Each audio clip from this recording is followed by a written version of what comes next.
Bismillahirrahmanirrahim. Assalamu alaikum dear students. Again welcome to my YouTube channel Grow Math and also welcome to class 7th Math जी बच्चों, कैसे हैं आप सब। उम्मीद है आप सब जो है वो बिल्कुल खैरियत से होंगे जी बच्चों। आज की इस वीडियो के अंदर, इस लेक्चर के अंदर हम 7th क्लास मैथ चैप्टर 2 की एक्सरसाइज 2.1 के क्वेश्चन नंबर 8, 9, 10 को आज डिस्कस करेंगे। इससे कबल हमने इसके बाकी के तमाम क्वेश्चन को डिटेल से डिस्कस कर लिया था, ठीक है। वो वीडियोस भी इसी वीडियो की डिस्क्रिप्शन की प्लेलिस्ट में लिंक दिए गए, तो आप वो वीडियो भी ले सकते हैं। फिलहाल जो है हमारे पास जो है क्वेश्चन नंबर 8 है। कहते हैं the general term of are given.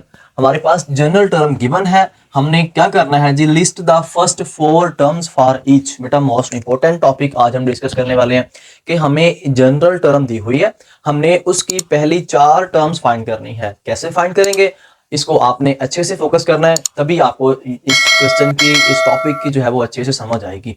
तो मेरे पास बेटा ए एन मीन्स गिवन है, हमने इसमें से A1, A2, A3, A4 means के 4 रकमें मालूम करनी है, ठीक है। तो फर्स्टली हम लिखेंगे इसका सॉल्यूशन। सॉल्यूशन के बाद बेटा जो हमें गिवन है उसको लिखें पहले। an is equal to 3n plus 5। अच्छा, हमें अगर A1 फाइंड करना है तो हम बेटा n की जगह पे क्या करेंगे, 1 पुट कर देंगे, ठीक है। Put n is equal to 1। अगर मैं n की जगह पे 1 पुट करता हूं तो मेरे पास A1 n की जगह पे 1 plus 5, 3 1 the 3 plus 5, 3 plus 5 is equal to 8। Means के A1 कितना आ गया मेरे पास, 8 आ गया। Similarly put n is equal to 2, फिर हमारे पास दूसरी टर्म आ जाएगी, हाँ जी, A2 is equal to 3 into 2 plus 5, 3 two the 6 plus 5 कितना हो गया, 11। तो A2 इज इक्वल टू हो गया मेरे पास 11। सेकेंड टर्म आ गई है। सिमिलरली आप पुट कर दें, put n is equal to 3, फिर हमने n की जगह पे 3 पुट करना है, तो A3 मेरे पास आ जाएगा बेटा यहाँ पे 3 इंटू 3 प्लस 5, 3 3 9, 9 प्लस 5 मेरे पास हो जाएगा 14, ठीक है। तो A3 की वैल्यू आ गई है 14। तो सिमिलरली हम यहाँ पे कर सकते हैं, put n is equal to 4, ठीक है। तो बेटा A4 3 4 प्लस 5, तो A4 12 प्लस 5 कितना हो गया मेरे पास, यहाँ पे हो गया बेटा 17, ठीक है। तो इस तरह हमारे पास ये देखें A1, A2। अब ये फर्स्ट 4 टर्म्स हमने फाइंड आउट कर ली हैं, उसको लिखेंगे हम A1, A2, A3, A4। अब इनकी वैल्यूज लिख दें। A1 क्या निकाला था हमने, 8। A2 क्या निकाला था हमने, 11। A3 क्या निकाला था हमने, 14। A4 क्या निकाला है हमने, 17, ठीक है। These are first 4 terms, these first 4 terms, ठीक है। इस तरह हमारे पास ये क्वेश्चन सॉल्व आउट हो गया। तो ऐसे ही बेटा हम मूव करते हैं नेक्स्ट पार्ट 2 की तरफ। इसमें भी हमने फर्स्ट 4 टर्म्स फाइंड करनी है। तो बेटा मैं फिर आपको बताता चलूं कि ये जो टॉपिक है आपका, ये फर्स्ट ईयर की क्लास का topic first time 7th class में ऐड किया गया है। तो क्वेश्चन मोस्ट इंपॉर्टेंट है और मैं आपको बिल्कुल ईजी तरीके से, आसान तरीके से आपको क्वेश्चन करवा रहा हूँ। तो बेटा अगर आप चैनल पे पहली दफा आए हैं तो आप काइंडली चैनल को सब्सक्राइब भी कर लें, साथ ही साथ बेल आइकन के बटन को क्लिक भी कर दें ताकि नेक्स्ट आने वाली तमाम वीडियोस आप तक पहुंचती रहे। थैंक यू बेटा। तो क्वेश्चन मेरे पास है जी, इसमें भी सबसे पहले हम करेंगे जी सॉल्यूशन, ठीक है। तो इसमें जी सॉल्यूशन, इसमें जो हमारे पास गिवन है, गिवन हमारे पास बेटा an is equal to 8n plus 2 है। तो इसमें हमने क्या करना है, इसमें भी हमने पुट करना है जी n is equal to 1। Put n is equal to 1। आप जरा फोकस कीजिएगा। तो a1 is equal to 8 1 plus 2 कितना हो गया, A1 is equal to 8 1 8 plus 2 मेरे पास हो गया बेटा यहाँ पे 10, ठीक है। तो फिर put n is equal to 2, फिर n की जगह पे आपने 2 पुट किया, तो A2 इज इक्वल टू यहाँ पे, ठीक है, 8 2 प्लस 2, 8 2 16, 16 प्लस 2 मेरे पास हो गया यहाँ पे 18, ठीक है बेटा।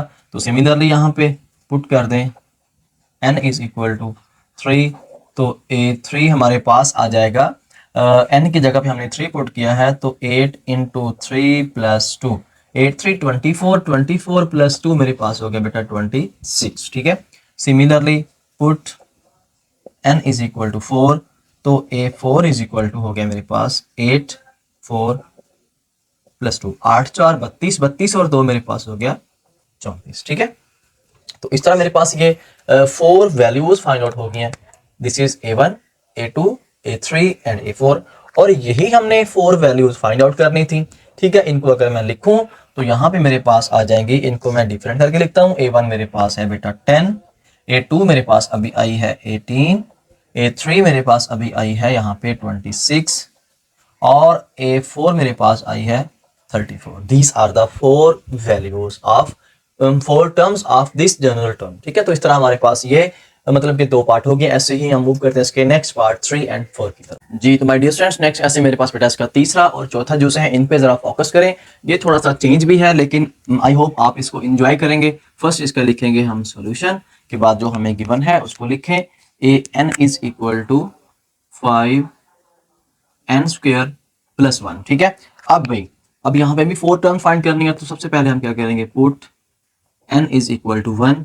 जब हमने A1 पुट कर दिया तो यहाँ पे आ गया बेटा 5, n की जगह पे हमने पुट करना है यहाँ पे 1। ठीक है, 1 का स्क्वायर प्लस 1, तो 5 इंटू 1 का स्क्वायर 1 नहीं होता है, 5 1 5 प्लस 1, तो मेरे पास A1 हो गया भाई 6। ठीक हो गया। Similarly put n is equal to 2, A2 is equal to 5, 2 का square plus 1, which implies that 2 का स्क्वायर हो गया मेरे पास बेटा 4 प्लस 1, 5 और 20, 20 और 1 कितना हो गया मेरे पास, A2 इज इक्वल टू 21। ठीक हो गया। सिमिलरली नेक्स्ट देखें भाई, put n is equal to 3। जब हमने 3 पुट किया तो A3 इज इक्वल टू, हाँ जी, 5, 3 का स्क्वायर प्लस 1, 5 3 का स्क्वायर हो गया 9 प्लस 1, कितना हो गया ये 9 5 द 45। ठीक है, 45 प्लस 1, तो A3 मेरे पास हो गया जी 46। ठीक है, तो इस तरह बेटा हमारे पास ये वाली वैल्यू आ चुकी है। ऐसे ही हम नेक्स्ट मूव करते हैं इसके A4 फाइंड करने के लिए, तो उसमें n is equal to 4 find put कर दिया हमने।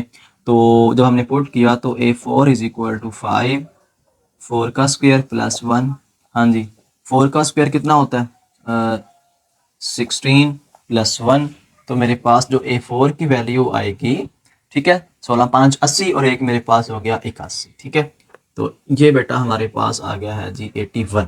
अब ये मेरे पास 4 वैल्यूज आ चुकी हैं, इनको हम तरतीब से लिखते हैं। A1 मेरे पास है जी 6, A2 मेरे पास आई है जी 21, A3 मेरे पास आई है जी 46 एंड लास्ट टर्म जो है वो मेरे पास आई है 81। ठीक है, इस तरह बेटा हमारे पास ये वैल्यूज कंप्लीट हो चुकी हैं। तो ऐसे ही हम मूव करते हैं इसके नेक्स्ट पार्ट और लास्ट 4 पार्ट की तरफ। जी बच्चों, अब हमें इसको हमने सॉल्व करना है, तो जब इसको सॉल्व करना है तो इसको सबसे पहले लिखा इसका सोल्यूशन के बाद जो हमें गिवन है 4n प्लस 12। ठीक है, तो इसमें n की जगह पे आपने पुट कर दिया 1, तो A1 is equal to 4 1 plus 12, 4 1 4 plus 12 मेरे पास हो गया 16, A1 की वैल्यू 16 आ गई। फिर आपने n is equal to 2 put कर दिया, तो A2 is equal to 4 into 2 plus 12, 4 2 8, 8 plus 12 मेरे पास हो गया बेटा यहाँ पे 20। सिमिलरली आपने पुट कर दिया जी n is equal to 3, A3 is equal to 4 into 3 plus 12, ये मेरे पास हो गया बेटा 4 3 12, 12 प्लस 12 24 हो गया। सिमिलरली आपने पुट किया n इज इक्वल टू 4, तो A4 is equal to 4 into 4 plus 12, 4 4 the 16, 16 plus 12 तो मेरे पास हो गया यहाँ पे 28। मेरे पास चारों वैल्यूज फाइंड हो चुकी हैं बेटा। इन चारों को अगर मैं दोबारा लिखूं, A1 मेरे पास है यहाँ पे 16 and A2 is 20 and A3 is 24 and A4 is 28। ठीक है, these are the 4 terms of this general terms। ठीक है, तो इस तरह हमारा क्वेश्चन कंप्लीट हो गया। तो ऐसे ही मूव करते हैं इसके नेक्स्ट क्वेश्चन नंबर 9 की तरफ। जी बच्चों, ऐसे मेरे पास क्वेश्चन इसका बेटा नेक्स्ट क्वेश्चन नंबर 9 है। क्वेश्चन नंबर 9 थोड़ा सा घुमाने वाला है, आपको थोड़ा सा ना जो कंफ्यूज करने वाला क्वेश्चन कहता है कि a plant is 17 centimetre toll. एक प्लांट जो है, पौधा जो है वो 17 सेंटीमीटर उसकी ऊंचाई है। वो कहता है ग्रोज, वो कितना बढ़ता है, ग्रो कितनी करता है, वो कितनी ग्रोथ उसकी होती है 2 सेंटीमीटर ईच वीक। हर वीक के अंदर वो 2 सेंटीमीटर उसकी ग्रोथ हो रही है। ठीक है, आपने वो कहता है कि फिर उसको 3 पार्ट्स दिए हुए हैं। फर्स्ट है कंप्लीट द सीक्वेंस। हाँ जी, आपने बताना है अगर वो 17 सेंटीमीटर है तो वो आफ्टर 1 वीक कितना होगा, आफ्टर 2 वीक कितना होगा, आफ्टर 3 वीक कितना होगा। ठीक हो गया। फिर इसका सेकंड पार्ट है कि tall will plant after 3 week, how tall will यहाँ पे आना है how tall how tall will the plant after 3 week, वो जो प्लांट है वो 3 वीक्स के बाद कितनी उसकी लंबाई हो जाएगी, कितनी उसकी ऊंचाई कितनी हो जाएगी। फिर इसका सी पार्ट है, आफ्टर हाउ मेनी वीक्स, कितने वीक्स के बाद द प्लांट 27 सेंटीमीटर टॉल, वो प्लांट जो है वो 27 सेंटीमीटर ऊंचा कितने वीक्स के बाद होगा। इसमें हमने वीक्स बताने हैं जी। तो माय डियर स्टूडेंट्स, क्वेश्चन थोड़ा सा कंफ्यूज करने वाला है, लेकिन क्वेश्चन सॉल्व करने पर आपसे रिक्वेस्ट भी है कि अगर आपने अभी तक चैनल को सब्सक्राइब नहीं किया तो काइंडली चैनल को सब्सक्राइब भी कर दें, ताकि नेक्स्ट आने वाली तमाम वीडियोस आप तक पहुंचती रहें। शुक्रिया बेटा। क्वेश्चन मेरे पास में इसको आपने 17 देखें, हर वीक में वो 2 सेंटीमीटर ग्रो करता है, ठीक है। अगर यहाँ पे 17 है तो इसमें 2 ऐड कर दें तो मेरे पास मतलब 2 सेंटीमीटर और हो जाएगा, वो ग्रो करेगा। तो यहाँ पे हो जाएगा मेरे पास 19। फिर आफ्टर 2 वीक्स 19 के बाद वो कितना हो जाएगा, हाँ जी 17 में फिर 2 4 ऐड किया तो मेरे पास यहाँ पे 21। आफ्टर 3 वीक्स इसमें फिर 2 ऐड करेंगे तो मेरे पास हो जाएगा 23 वीक्स। मतलब कि 3 वीक्स के बाद वो 23 सेंटीमीटर, मीन्स के 1 वीक के बाद 19, फिर 2 वीक्स के बाद 21 एंड 3 वीक्स के बाद वो 23 सेंटीमीटर वो मतलब के इतनी ग्रो करेगा, ठीक है। नेक्स्ट भाई, how tall will plant after 3 weeks, ठीक है। इसका हमने आंसर लिखना है अभी। द प्लांट, यहां पे बेटा आएगा इसका सोल्यूशन। सोल्यूशन इसका ये आएगा, the plant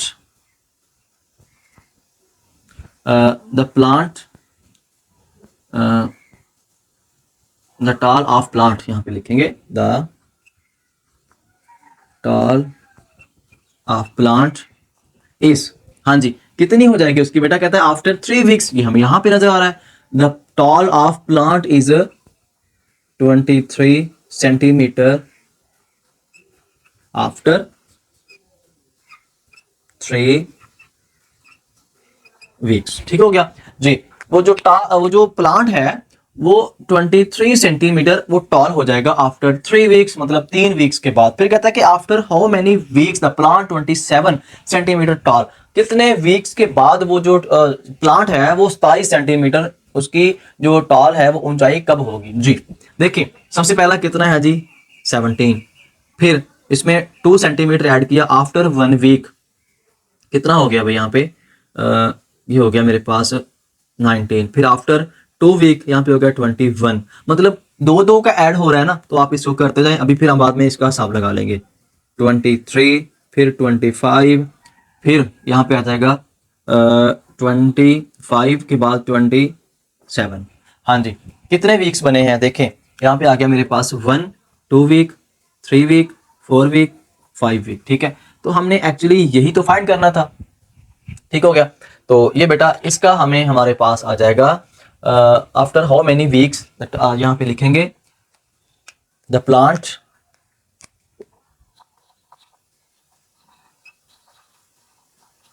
plant is 27 centimetre toll after 5 हाँ जी आफ्टर 5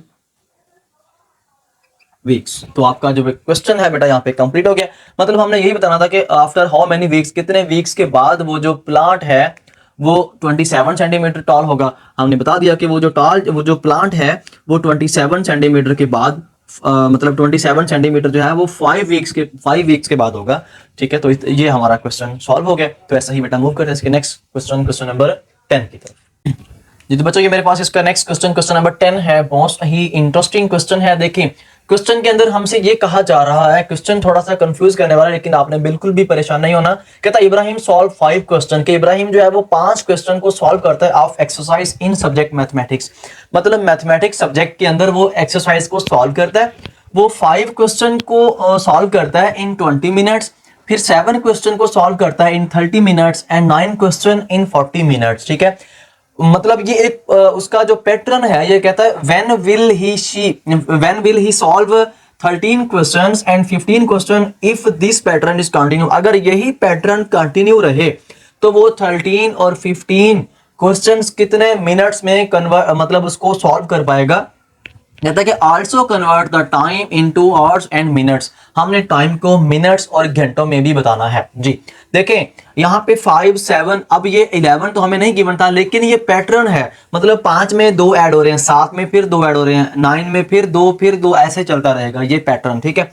अब यहाँ पे हमने टाइम लिखना है। टाइम कैसे लिखेंगे, देखें इसमें अगर हम टाइम पे गौर करें तो हर बार कितने ऐड हो रहे हैं। यहाँ पे 20 है, 20 में 10 ऐड करेंगे तो 30, 30 में 10 ऐड करेंगे तो 40, 40 में 10 ऐड करेंगे तो मेरे पास आ जाएगा 50, फिर इसमें मजीद 10 ऐड करेंगे तो मेरे पास आ जाएगा 60, इसमें मजीद 10 ऐड करेंगे तो मेरे पास आ जाएगा 70, ठीक है। तो अब यहाँ पे इसका ए और बी पार्ट, मतलब जो ए पार्ट है, ए पार्ट ये है कि when will he solve 13 question and 15 question, मतलब वो कब सॉल्व कर लेगा, हम यहां पे लिखेंगे इब्राहिम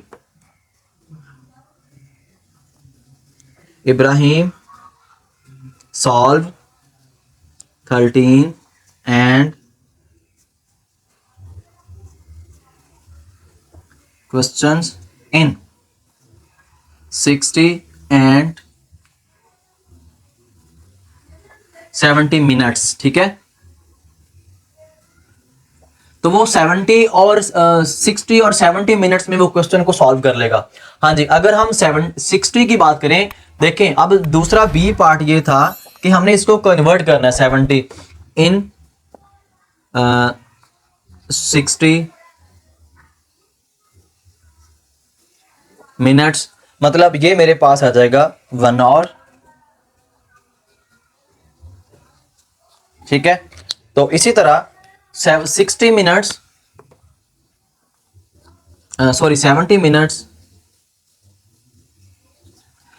तो ये हमारे पास बराबर आएगा 1 आवर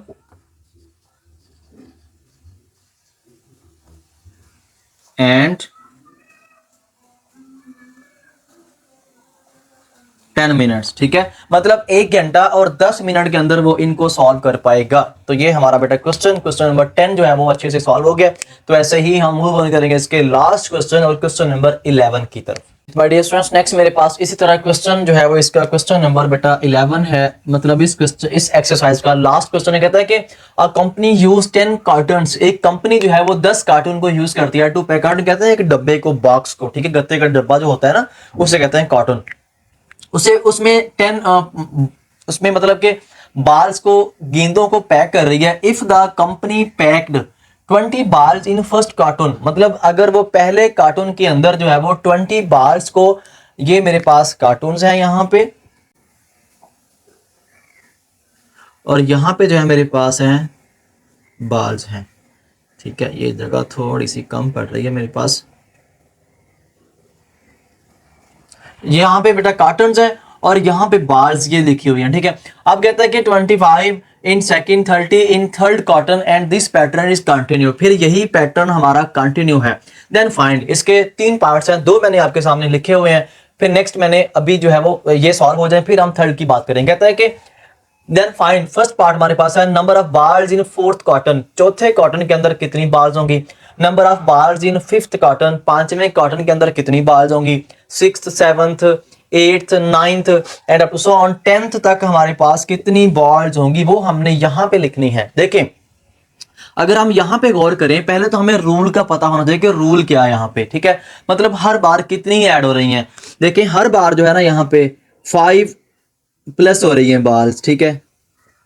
इसमें भी क्या होगा, +5 होगा, फिर इसमें भी +5, फिर इसमें भी +5। अगर मैं इसको लिखूं, मतलब 23rd के अंदर 30 है तो इसमें फिर मजीद 5 ऐड हो जाएंगी, मेरे पास हो जाएगा 35, फिर मजीद 5 ऐड होंगी तो 40, सिमिलरली 45, सिमिलरली 50, ऐसे ही यहाँ पे आ जाएगा बेटा आपके पास 55, ठीक है। सिमिलरली यहाँ पे हो जाएगा मेरे पास 60 और यहाँ पे हो जाएगा 65। तो ये बेटा अगर हम यहाँ पे नंबर ऑफ बाल्स को लिखें तो यहाँ पे जो हमारे पास इसकी जो वैल्यू आएगी नंबर ऑफ बाल्स की, ठीक है, तो इसको मैं थोड़ा सा डिफरेंट कर देता हूँ ताकि आप लोगों के लिए आसानी हो जाएगी। Number of balls in fourth carton, चौथे कॉटन में कितनी है, 35 है।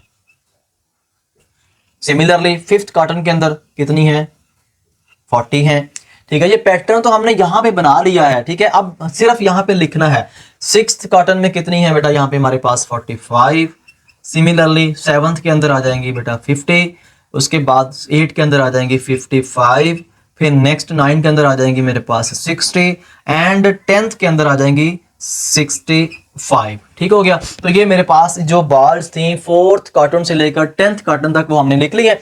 नेक्स्ट इसका ये हमारा फर्स्ट पार्ट बेटा यहाँ पे कंप्लीट हो गया। ठीक है, ऐसे ही कहता है कि सेकंड पार्ट के अंदर how many balls all together in 10 cottons, 10 cottons के अंदर टोटल कितनी बॉल्स होंगी। ये नहीं कि सिर्फ 10th वाले कॉटन के अंदर, नहीं, मतलब ये 10 कॉटन 10 कॉटन्स के अंदर कितनी बॉल्स होंगी, इन सबको हमने क्या करना है, इन सबको हमने ऐड कर देना। ठीक है, तो इसको भी अगर हम इसका सॉल्यूशन लिखें, ठीक है, तो यहाँ पे number of balls in 10 cottons, ठीक है, तो यहाँ पे आ जाएगा number of balls in number of balls all together 10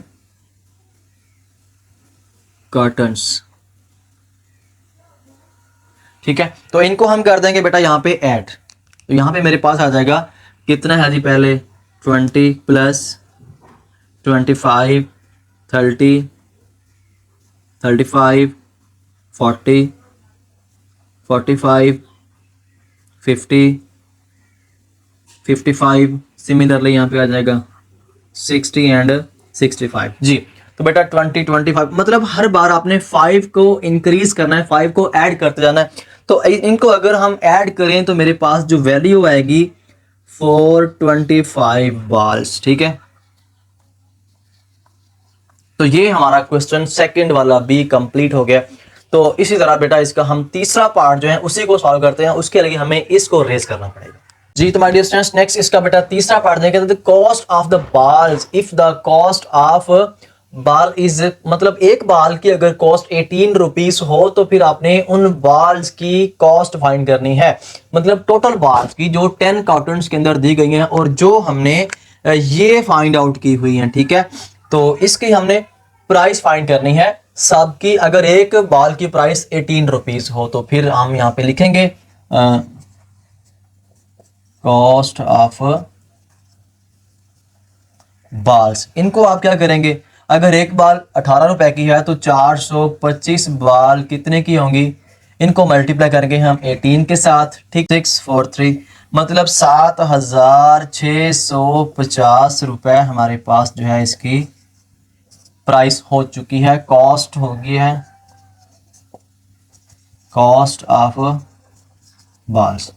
तो ये बेटा हमारे पास इसका लास्ट वाले का आंसर है। इस तरह हमारा लास्ट वाला क्वेश्चन कंप्लीट हो गया। तो मींस के 2.1 एक्सरसाइज हमारी अच्छे से कंप्लीट हो गया। आई होप आपने इस एक्सरसाइज को बहुत ज्यादा एंजॉय किया होगा, आपने इसको अच्छे तरीके से समझा होगा। बेटा इंशाल्लाह हम नेक्स्ट मिलेंगे नेक्स्ट वीडियो में इसकी नेक्स्ट एक्सरसाइज के साथ। तब तक के लिए बहुत ज्यादा ख्याल रखिएगा। इन क्वेश्चंस की आपने अच्छे से प्रैक्टिस कर लेनी है। ओके बेटा, अल्लाह हाफिज।